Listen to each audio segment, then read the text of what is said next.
I had one actually yesterday that happened to me. We're trying to unsubscribe from a service that we no longer use, and we went and finally found the unsubscribe button. And rather than just making it very fluid, we were told, "Are you sure you want to unsubscribe from this service?" Yes, we want to unsubscribe. And then they showed us how much money we saved by using that service. So there's this financial anxiety saying, oh, wow, I'm going to spend more money if I don't maintain this service. So we continued and we said, yes, we still want to unsubscribe. And then they showed us all of the services that we'll no longer be able to access. So we kind of had to go through a tour of the platform before we're able to finally unsubscribe. Oh, wow. Did you unsubscribe? I think so, yes.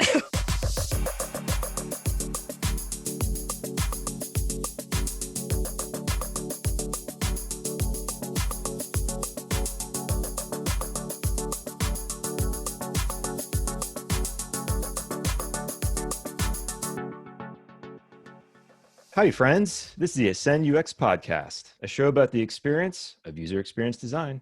I'm Evan Sunwall. And I'm Ayan Bihi. So, Ayan, we spoke about this topic with a mutual acquaintance: dark patterns, manipulative design, designers creating experiences that seem to mislead. And this person had some very strong opinions about a recent experience they had, didn't they? Yeah, for sure. Especially when I said the word dark patterns, it was like, wait, I have something for you. Let me show you the screens. Yeah, they wanted to describe a situation where they thought they had unsubscribed from a service, and some time elapsed, and then they realized they hadn't unsubscribed at all because of the copy that was in the experience. And they were rightfully a little livid about it.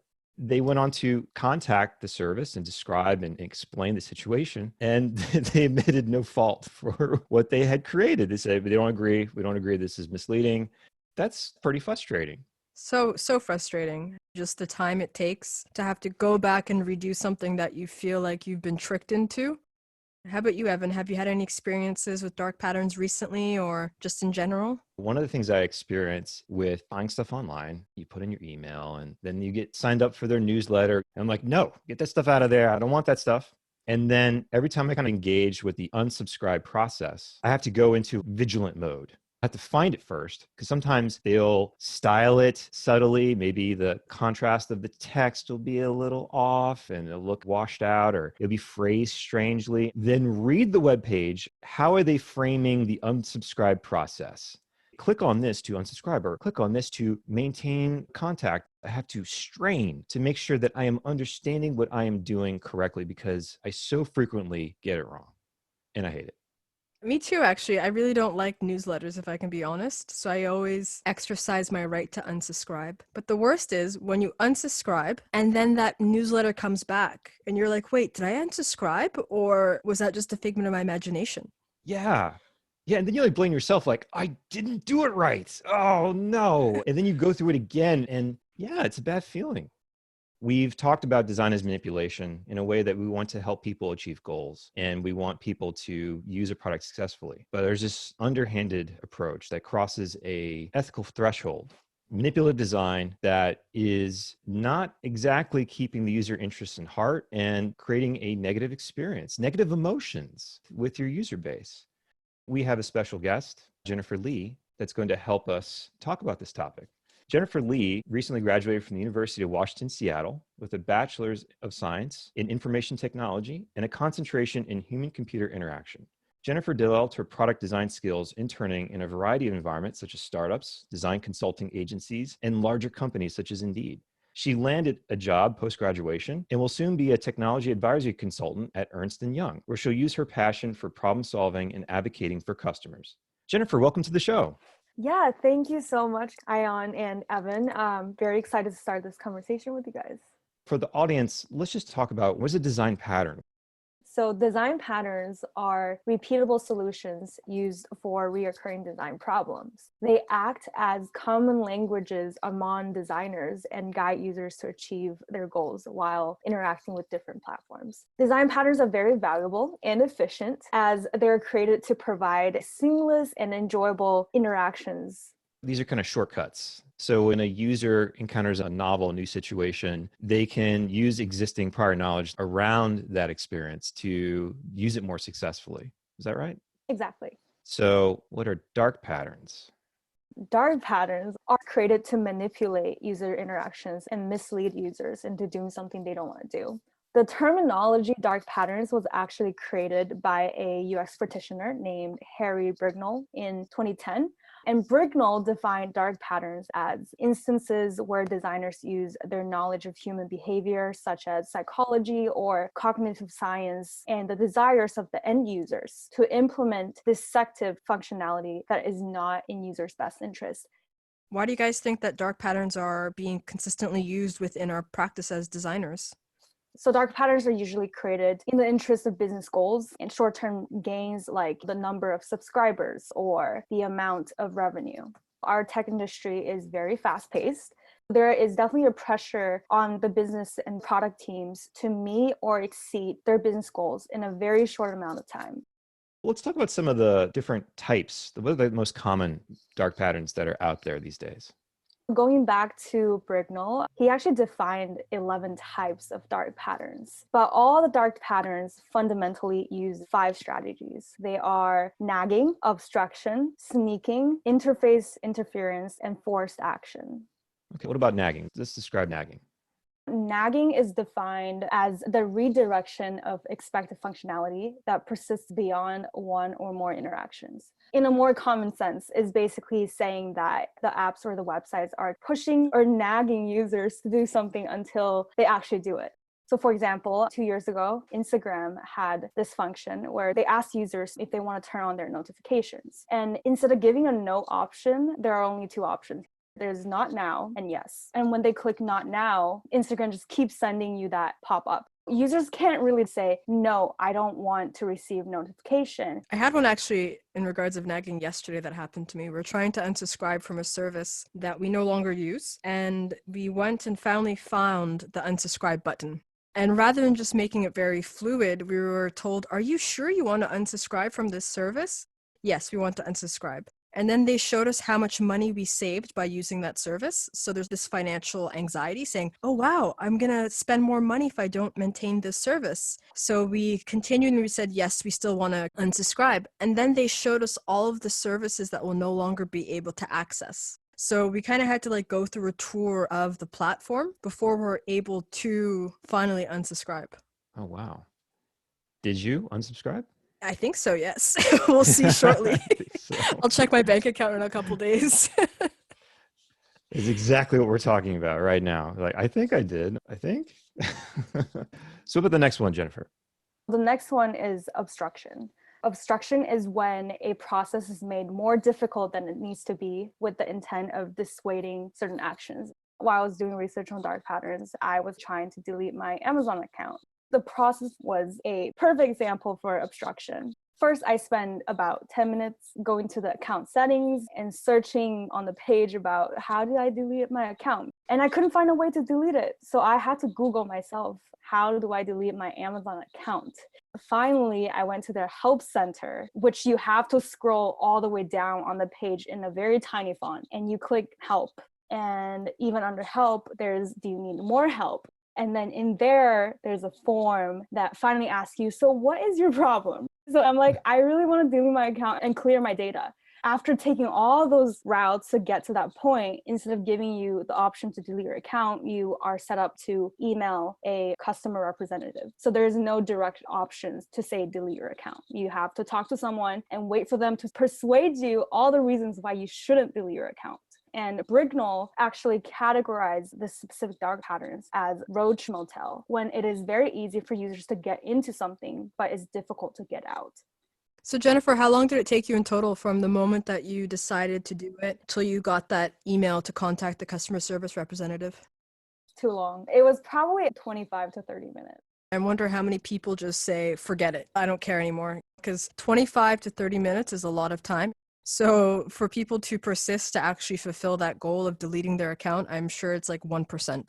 That's not really creating a positive user experience where you feel that you want to continue using it. Rather, you feel imprisoned by the structures that are created to make you stay. There is a hidden cost here that many people discount or they don't think about or whatever. But word of mouth, general perception of your company, that I don't have a good feeling. A lot of negative emotion, a lot of feeling about that service, not necessarily going to get a referral. But do businesses or companies have the best intentions in mind? For example, could they be saying, we have all this information of the user and we offer a great service. We don't want it to be easy for them to unsubscribe. We want it to be difficult because there's a lot for them to lose.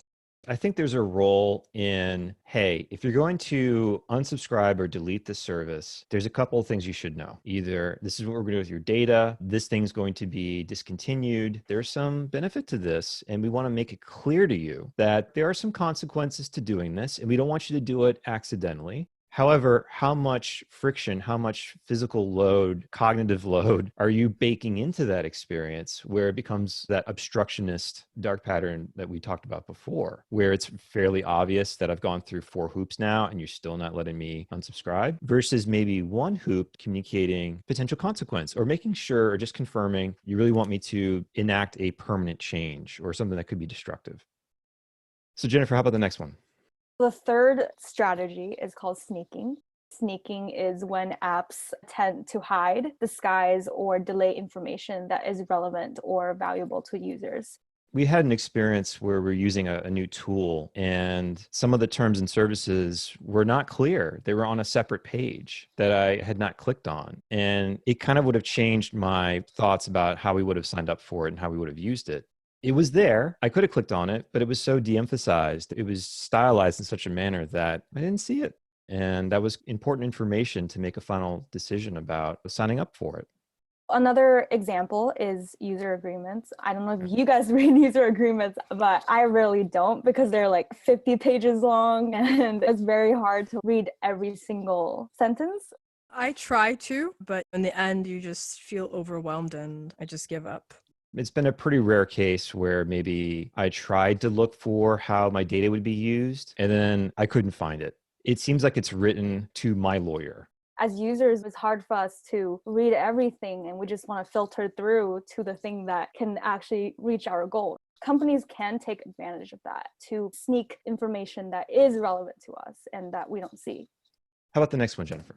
The next strategy is called interface interference. This is referring to the manipulation of the user interface that privilege certain actions over others. Going back to our subscription examples, there sometimes are comparisons of, hey, annually you save this much money versus monthly, you're not saving much money.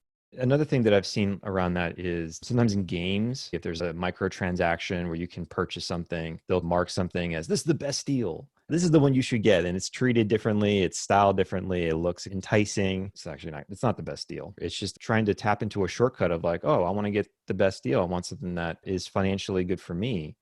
So those are the 5, Jennifer? Is there one? There's one more. The one more that is most frustrating, in my opinion, out of the 5 is called force action. It requires the user to perform a certain action to access certain functionality. For example, I came across this game. I was super excited to play this game and was using my email, creating an account, password, your regular creating account design patterns. And at the very, very bottom of the pop-up, it says, subscribe to our newsletter weekly. And it was already pre-selected. I'm an inbox 0 person, so I don't want to receive their newsletters. So I unchecked it. And when I tried to create this account, they didn't let me. And they actually highlighted the subscription newsletter box red to be like, you have to subscribe to our newsletter in order to create this account. And that was very frustrating. That's another technique of like cognitive lock-in. You've invested, you have some sunk cost in the experience. Oh yeah, one last thing near the very end. We're going to either bundle a forced action of signing up or doing something else. And you're like, I've come this far. I've got everything and I've configured this thing or I put it into my shopping cart. I don't want to have to redo this again. Okay. All right. Let's do it. Exactly. Because you say, well, I came this far. Like I did all of that. This is nothing in comparison. So, okay. It's not a coincidence. It's not a coincidence. Someone thought about that. That is intentional in many cases and unfortunate. Should UX designers use manipulative design patterns, dark patterns? Wow. That's the hard question. Let's take an example. You have a prominent button on your web page and you want people to click it because it's basically the sign up process, or maybe it's the purchasing button. Maybe you'll make it big. You'll give it a really saturated color and make it bright green or blue or something. you'll position it in a certain way that people come to expect a sign up, probably in the top right of the page, using a design pattern. That's manipulation. That's subtly using human perception to get more signups and get more purchases and all that. Manipulation as a base term is not bad. That is part and parcel with being an effective designer. If you understand the consequences, you understand what you're getting the users into, it could be a valid reason to use manipulative design. For example, a lot of the fitness apps or habit forming apps use manipulative design to hook users onto the product so that they can form a healthier habit. I think that is a case where these design patterns are used for good. But what about the situation where you throw up several dialogues, or the way that you've written the microcopy in a particular part of the process is not speaking accurately to what is happening? And what actually happens has not been clearly communicated before they clicked on it. Now you've gone somewhere else. I guess it's based on how far are we being manipulated. I think a UX designer with different ethical values might have different answer for this question, but from my personal perspective, I think a UX designer should try to avoid using dark patterns. And my reasoning is, with the power of design, we carry a great amount of social responsibility. It is our responsibility to advocate for users and to try to create a safe and healthy environment for our users instead of abusing this power. I also agree that it really depends on the designer. It depends on what their values are, if they're fully conscious of the effects of what they're designing and how can that work. I think we really should just reflect more than just the next sprint or just releasing this product, and think about how will this affect the users and, most importantly, the hands of who we're putting these tools into. And if using manipulative design is actually the best method of getting what they need to be done. If ethics were easy, we'd all be saints. It would be commonplace, but it's not. You're an influencer, you're a persuader, but you rarely ever actually control the direction of the ship. And you do have to accept that kind of loss of control. But it doesn't mean you're not completely out of control. You have other choices you can make too. And then maybe leaving, maybe getting off the ship. It would be a terrible situation to be confronted with an obstinate business owner or someone who wants to embark on this path and start using these tools to retain users or to maintain revenue. That's a great point. And in addition to thinking about that, sometimes designers are just the implementers and they don't really have the power to control the strategy or the business needs. What can we do as designers when we are asked to create manipulative design patterns? One thing that I encourage all designers is you need to do some introspection yourself about your own values. You need to have things that I'm willing to do, I feel good about as a professional, and things that you're not. It sounds really basic, but you'd be surprised at the number of people who don't really reflect and think about where they want to put their professional energy into and how do they feel about it. The social impact on their community, on themselves. What are your values? What do you want to put out into the world? It's not the entirety of this problem, but that may definitely kind of set you in a course to either pursue different types of opportunities or industries, or even moments where you are confronted by a boss about, I want you to make this harder. Another thing that you may want to consider is the role of qualitative research and testing, to be like, hey, look, can we get some feedback? I'll design it.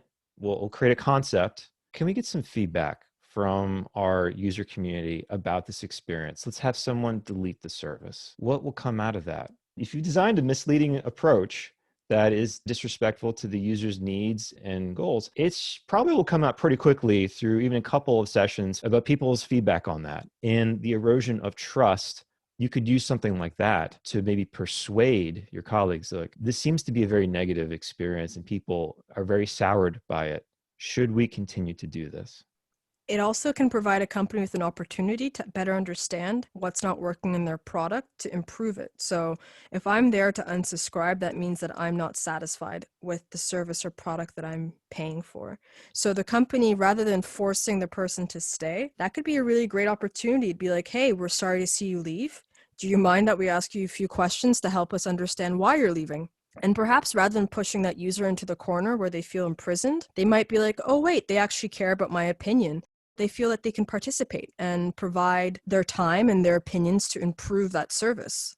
That's a brilliant point. This is an opportunity to learn how to improve your product and service to serve your customers.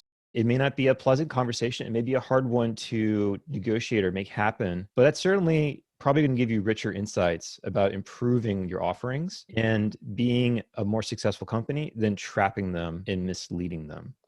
I think that's a great point. We're talking about the short-term gains versus long-term effect. So if companies can take this as an opportunity to reflect on themselves and improve their product, I think long-term, it has huge benefits for their brand reputation or their user base. They might be able to explore other user base options too. Ultimately, it's feedback. It's feedback that helps everyone grow, not just companies, not just businesses and apps, but people too. And by using these techniques, you are creating a filter, you're creating a blocker to honest feedback that could really help inform your product strategy, the next direction, things to change about how your company operates. And that's a real unfortunate thing. When I'm going through all these loopholes and all of these moments of frustration and time being wasted, the one thing that comes to my mind is this legal? What I'm being forced to do? Are there laws out there to protect me or others who are going through this? So I know in May 2018 in Europe, where I'm a resident, there was the General Data Protection Regulation that was placed, stating that any company providing its services or products in Europe had to apply to the different restrictions that have been placed. It's been over 2 years now, and it still seems that there's issues where we as citizens in Europe are not fully protected. Like there is that regulation there, but I'm just curious of how strong it is and how easy it is for us in Europe or even you guys in America to be protected against these dark patterns.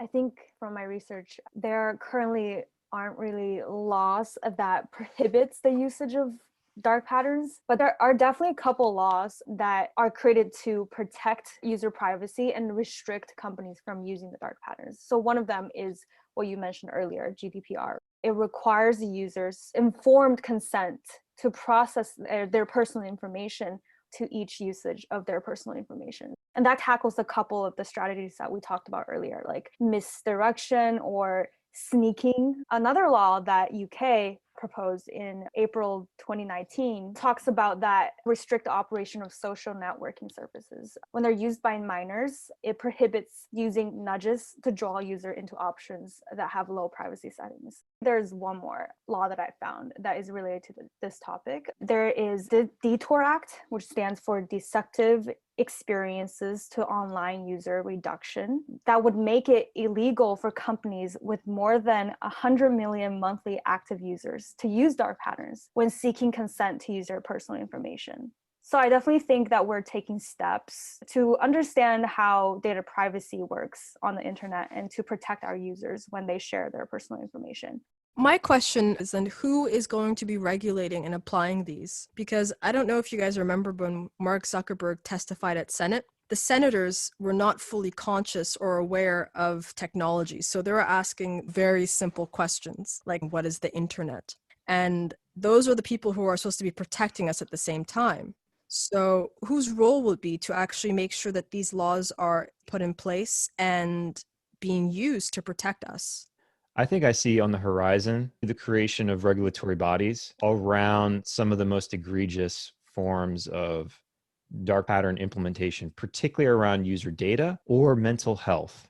I do see that there is a legal obligation that may become the responsibility of the organization, but going to be definitely in the hands of the designer that you will need to comply with. Because if you don't, your company could be fined or it could be put out of business as more countries start to understand the insidious nature of some of these patterns.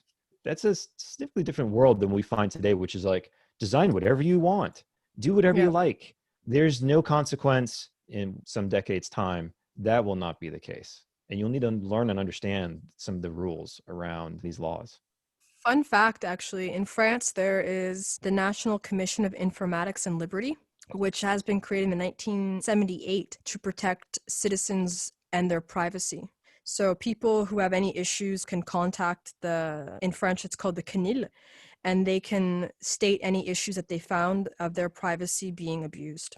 So I agree with you, Evan. I think that'll become more and more common. Currently, actually, it's similar with design and also tech, is that it's like the wild, wild west. We just had a free for all, and now we're saying, oh, wait, this is actually quite powerful. Maybe we should put some laws and regulations to manage this. Right. So, yeah, let's see what the future brings. I can already see the But again, students getting excited about their law class in design school. Oh boy, they're going to be so excited. Right. well, that's actually a really great idea. But I think, as you're saying, Evan, we're in this space of where things are just being defined. And I think it's the same thing for the General Data Protection Regulation. And I know in California, they're also considering applying similar laws there as well. So I think it's just going to take time. But Well, good news is we had to take a course specifically on ethics. That was That's a part of great. our required education. So we definitely have conversations like that. And our mind, at least like we are trained to think about, why do you do this? Or what are some consequences before you actually jump into designs? So good news, people are getting more educated about it and are becoming more aware of it. we spoke earlier about accountability on the designer's behalf, but I think there's also should be accountability on the humans who are interacting with these tools as well, to Yes. question the tools Right. and to also keep in mind that the tools that we've integrated in our everyday life might not always have our best interests in mind. It's funny, I was talking to my roommate and I asked her, so do you know what dark pattern is? Or have you heard of filtered bubble, which is another concept that is related to dark patterns? And she was like, what are you talking about?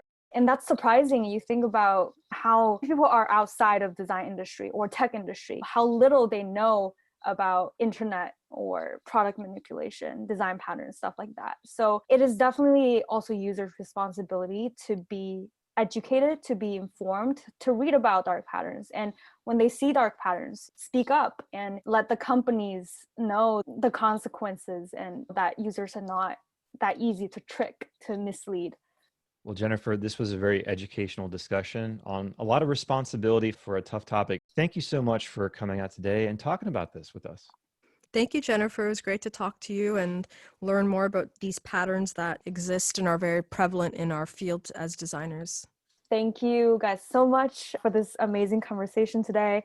I'd love to continue this conversation with anyone who is a designer and expand my professional network. You can reach me at my LinkedIn profile. Just search Jennifer Lee and we'll get connected.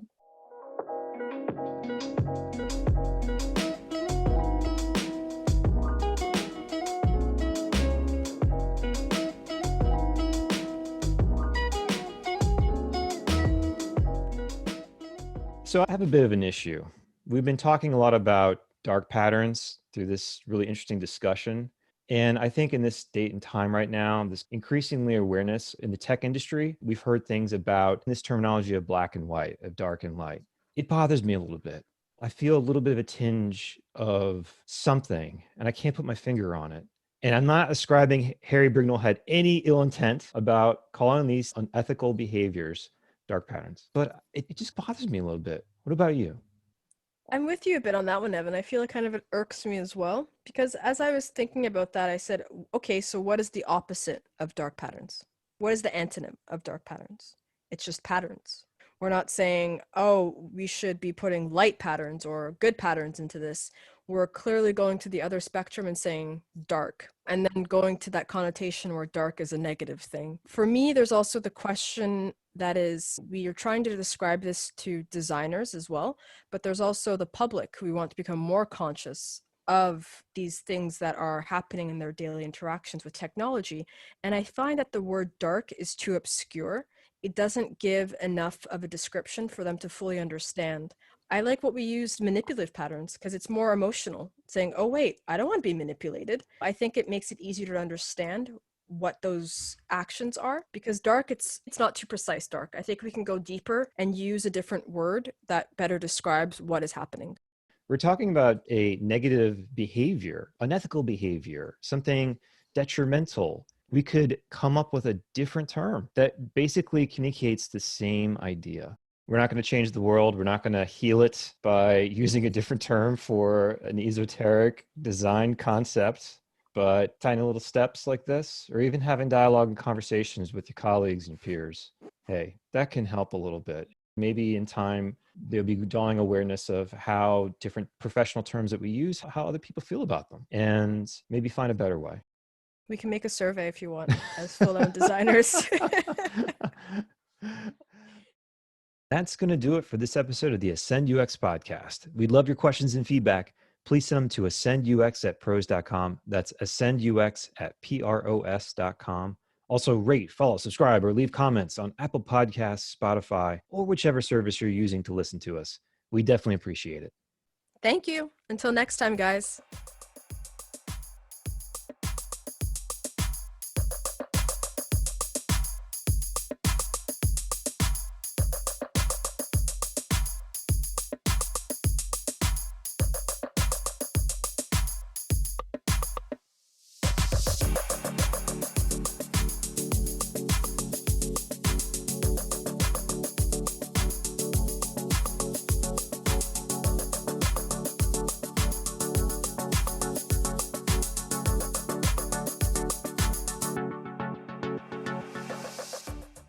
Thanks for listening to the Ascend UX podcast, a show made by the user experience team at Pros, a software company in Houston, Texas that develops AI-powered solutions for businesses. Learn more at pros.com/UX. That's pros.com/UX. Our main theme music is by Ultravice. You can listen to more of his work at soundcloud.com/Ultravice. Also, thanks to Lakey Inspired for his music as well. You can listen to more of his work at soundcloud.com/Lakey Inspired. And special thanks to our editor and producer, Brandon Robinson. Stay gritty, friends.